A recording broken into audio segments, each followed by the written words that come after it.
Think about that feeling you get after a couple of drinks.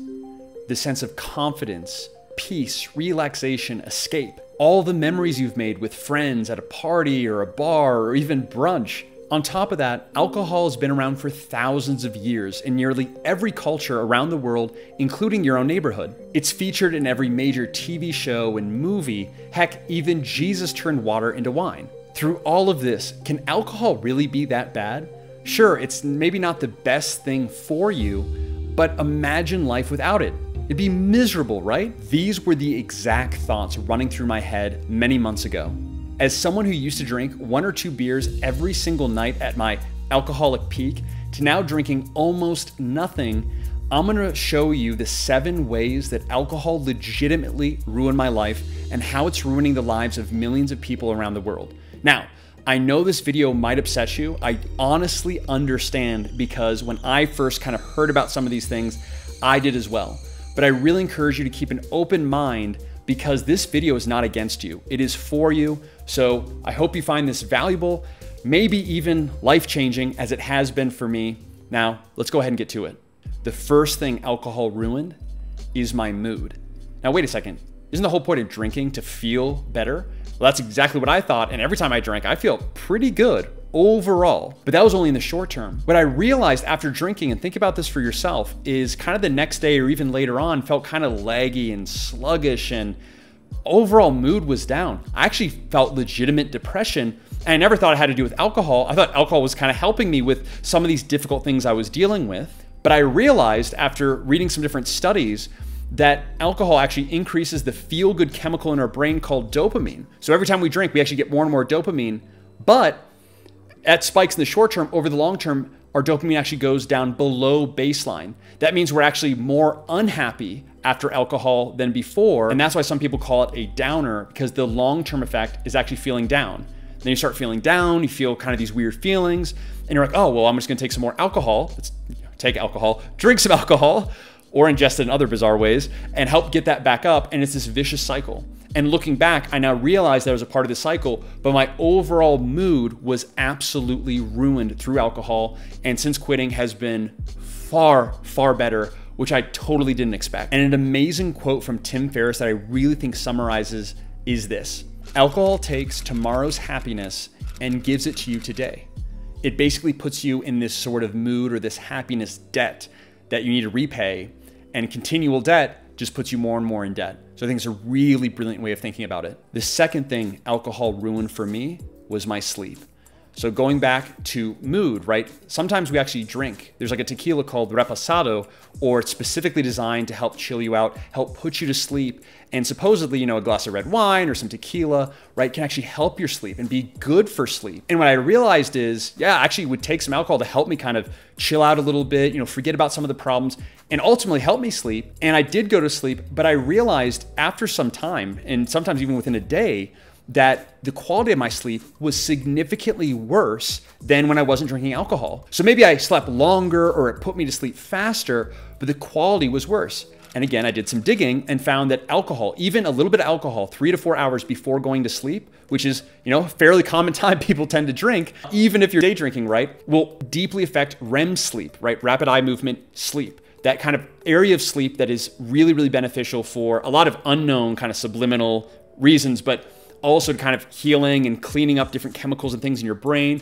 resetting your hormones, all of that, and can really disrupt that. And it went hand in hand with mood, because when I don't get a good night of sleep, I don't know about you, but I feel pretty groggy and cloudy and, you know, a little bit ornery the next day. And after doing this for days and days on end, or even weeks on end, you can really see a profound impact. And like I said, if I encourage you, test this for yourself, abstain for a period, and track your mood, your sleep, and some of these other factors I'm going to cover, and let me know if it improves. For me and everyone I've talked to about this, it's gone up dramatically. It was the #1 thing competing with my sleep. Now that I take caffeine, I've taken some other supplements and done some different things, that has also affected my sleep in a negative way that I've had to kind of balance. But by far, the #1 thing that ruined my sleep was alcohol. And the third thing that alcohol ruined for me was my clarity. So as an entrepreneur, as someone who needs to make some hard decisions about growing, about why isn't this performing like we expected, and all of this, the day-to-day things with relationships and God and all of these different things, having a clear mind, especially for me, is so, so important. In a way, I thought alcohol gave me a clear head, but it didn't. It helped me to escape temporarily from any problems or situations. But again, even in that moment, as well as the next day and days to come, I absolutely had this brain fog. It was like this gray cloud over me that like I could think and I could do things, but not at a certain level. It kind of like suppressed and kept me at a certain state or a certain level and wouldn't let me kind of get beyond that. It was almost like literally like holding me down. And it was the exact opposite of what I wanted. And of course, going back into the research and sort of the neuroscience behind it, which is very simple, as you may very well know, alcohol kills brain cells that you'll never get back, and it shrinks brain tissue. I mean, just look at people. This is one of the best things I do. Like sometimes I don't really care about studies. There's a million studies about a million different things, and I really don't care, right? You can manipulate and all of that. What I like to do is I like to look at people's lives. Okay, someone who's like never drank alcohol, like their whole life, how are they in terms of clarity or in terms of different metrics or variables?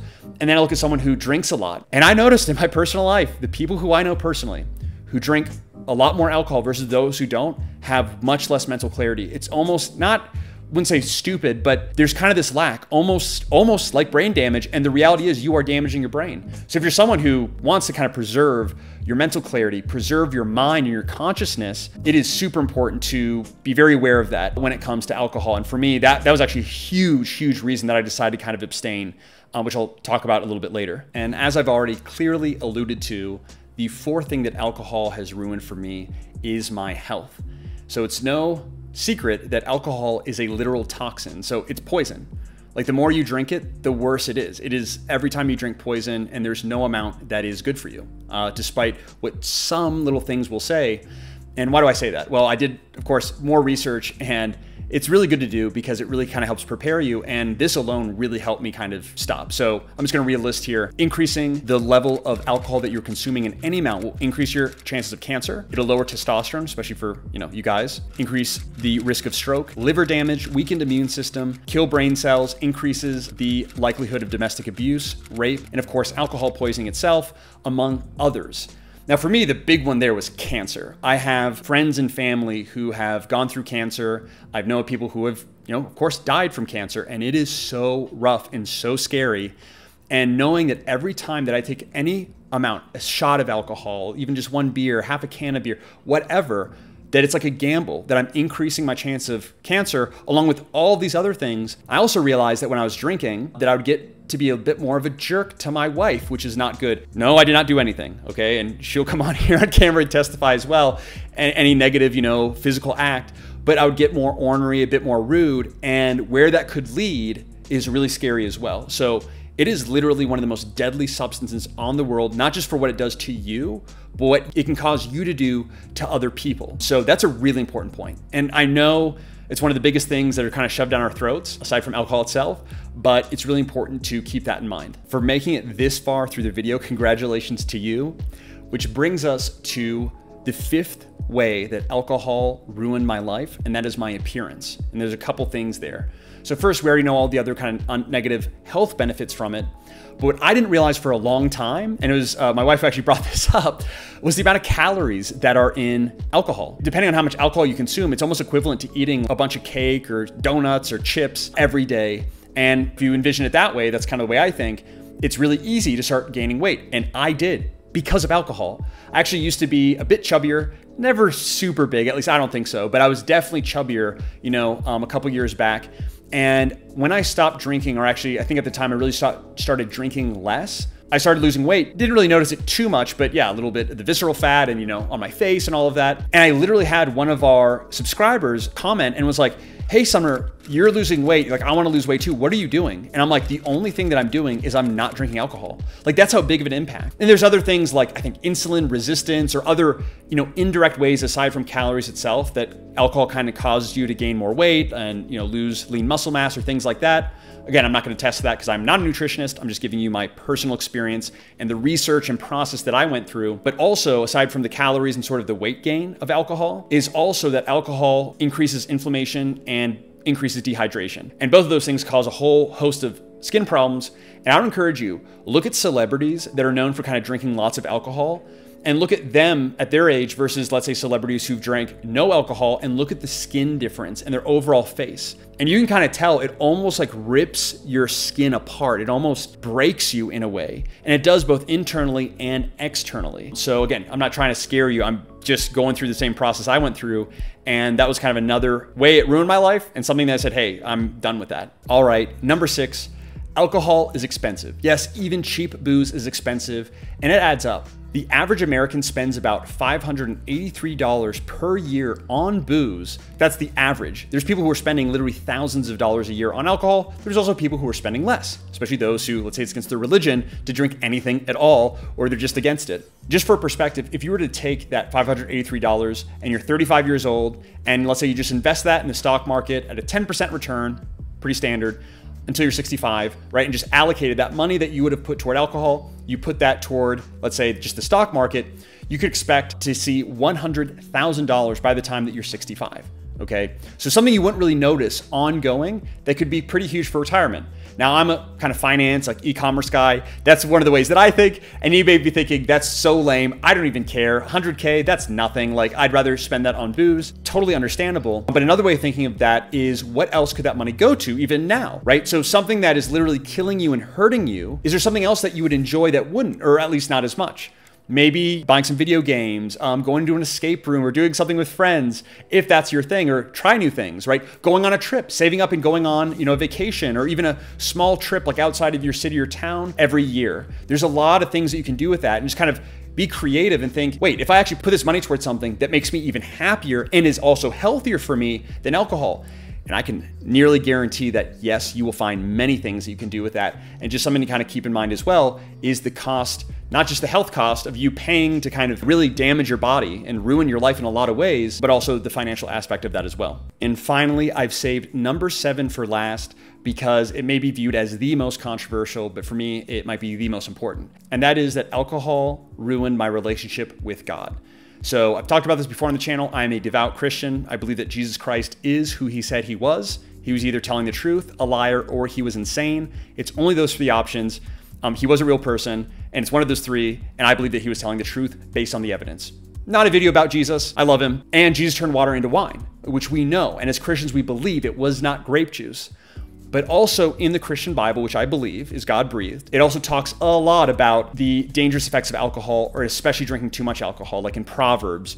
Or if you think about the story of Noah. After Noah got off the ark, he planted a vineyard, he got some grapes, got drunk, and something happened between him and his son that's pretty gross, and you can go check that out on your own. But a lot of bad things have happened from alcohol in the Bible. It's very, very clear in general to avoid alcohol, or at least reduce and be very, very tolerant with alcohol, even with it being permissible, of course. I think Jews drink wine in certain holidays as well. Christianity, communion is actually traditionally wine and not grape juice. So again, it's part of the Christian religion that alcohol is permissible in moderation. And there's a very important verse if you are a Christian, and whether you're not, like I said, I believe this is the word from the creator of everything, that his opinion is beyond anyone else's, like any neuroscientist, like any entrepreneur, myself. And through Paul, it was said that, hey, there's this meat that's being sacrificed at this temple. It's a really weird kind of affair. Am I okay to eat this meat because like it's sacrificed to an idol and I don't believe in the idol? It's pretty simple. And Paul's like, hey, if you feel guilt about this, stop. And if you don't feel guilt, then continue. I realized I was making content, like I was avoiding making any content about alcohol. And I'm like, why? I'm like, because this could cause other people to stumble. And I'm like, wait, so there's negative side effects of alcohol. Maybe I shouldn't even be consuming it, if that makes sense. Like if I'm not even going to create content, because I think that content could negatively affect somebody. Someone sees me and they're like, oh, Sumner seems smart and he's young, he looks healthy. Again, I'm just making this up. Let's say all those things, and it's some young, like 21-year-old or whatever, and they're like, oh, he drinks, I can drink. So I started becoming very aware of that. And also something else that Paul said, one of the kind of the leaders in the Bible later on after Jesus died and rose again, was that not everything that is consumable should be consumed, basically, right? Not everything that's on the earth, you should put in your body. So it's the same kind of idea. Again, a bit of a heated debate. And if you're a Christian, I'm sure you'll have your own opinions. Let me know in the comments, that's just fine. But from a religious and spiritual perspective, I realized that when I was drinking, did it bring me closer to God or further away? In general, it would lead me down certain paths I didn't want to go. Again, going back toward that, becoming more aggressive, having not a clear mind, and kind of having this broken down to where, you know, it's easier for me to get attacked or be susceptible to different things, which kind of culminates everything we've mentioned so far. And again, for me, that was maybe the most important thing on this list. And since kind of stopping really heavily drinking alcohol, I haven't drank any alcohol in quite a long time, months and months and months. Up until that point, I think I drank like a little bit of wine here or there and didn't really like it and then stopped. Again, not completely against alcohol. I'm just sharing my journey with you. And I can say, as I found a couple of my friends who stopped drinking, kind of inspired me to do so. And obviously you're watching this video, you know that there's a growing trend. There's a lot of people, especially Gen Z. We are not drinking alcohol. There's a reason for it. And I can tell you, I remember this being on one side of the fence of like looking toward people who don't drink alcohol. They were like smiling and happy, like, hey man, I quit drinking alcohol. I feel great. I sleep better. I blah, blah, blah, all the things that I mentioned here. And I was looking at them like, you guys are losers.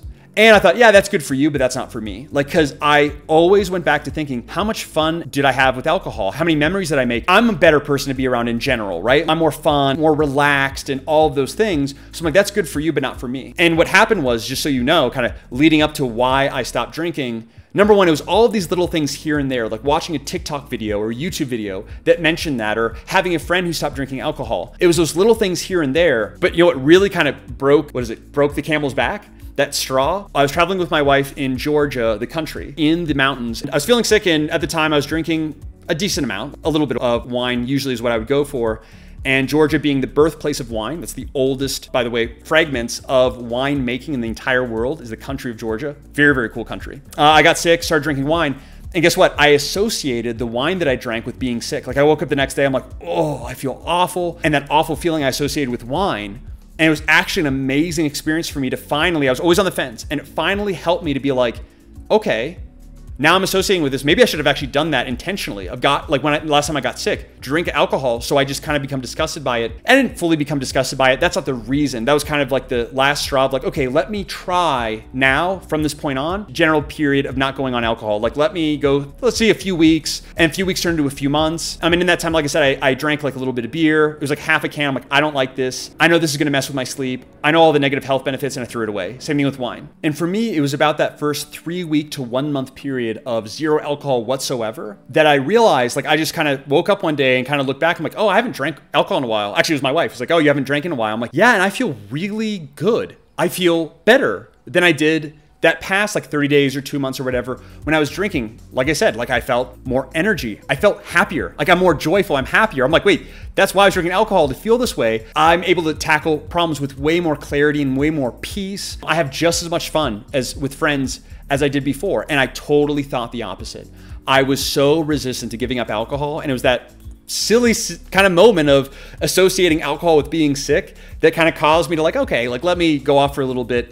And it was that period that I'm like, okay. And I kind of made up in my mind. I'm like, okay, from this point on, I am gonna drink way, way less, which accounts to like maybe 1 glass of wine or half a glass of wine a month, if not less for me. And I'd really encourage you, like what you might be thinking is, I need a convincing argument to stop drinking alcohol. And let's just say at the end of this is not convincing enough, which I'm not trying to argue with you, and I'm not trying to convince you. I'm just sharing my story. But let's say it's not convincing enough for you. That's okay. The reality is you cannot be convinced of anything. The only thing is to take action and do. Whether you want to or not is just do it. And I really encourage you to just try for your own sake. I gain nothing from it other than the satisfaction of great. You're feeling better, you're feeling happier, more peaceful, you're having fun, you're sleeping great, you have confidence and clarity and energy. I'm so happy for you. Regardless, I'm so happy for you, and I really do wish that upon you. I really, really do. But that's not going to come unless you take that step and you do it. And I'd recommend, like I said, based on my experience and other people I've talked to, 30 days, no alcohol, just do it, right? If you need to wean down and start drinking less and less and less to get to that point, do it, right? But really, really try, because I firmly believe, and I'm telling you, everyone I've talked to who has at the very least reduced alcohol or completely eliminated, their lives are all better, and none of us thought so. So anyway, that's my story. That's how alcohol ruined my life. That's how I've kind of gotten back. Pretty simple, not really clear. That's just how life works. But I hope you found this really valuable. And like I said, I'm really thankful that you watched all the way to the end, because I'm sure if you're someone who's watching this, my guess is you either know somebody or you yourself are kind of on the fence thinking, I think I maybe should quit. Or, you know, is it really that good for me? Is it really helping me more than it's taking from me, regardless of what you do. Like I said, I truly wish you the best. May God bless you and your life. Hope you found this video valuable. It's a bit different from what we normally create here on the channel. It's way more e-commerce focused, online business, helping people, free people from their traditional 9-to-5 jobs, be able to travel the world, earn income from anywhere. So this is a bit different, but it's a huge part of my entrepreneurial journey and for my business. And I could not help but share this, especially in this growing trend of abstinence to alcohol. And there's a reason for it. So I just encourage you to keep an open mind, try new things. If you're in a rut, doing the same thing isn't gonna get you out of it. It's trying new things. So thanks so much for watching. God bless you. If you like this video, consider subscribing for more. If you have any recommendations for future types of videos or any questions, let me know in the comment section. I'd love to hear from you. And God bless you and your journey. I look forward to seeing you in the next one.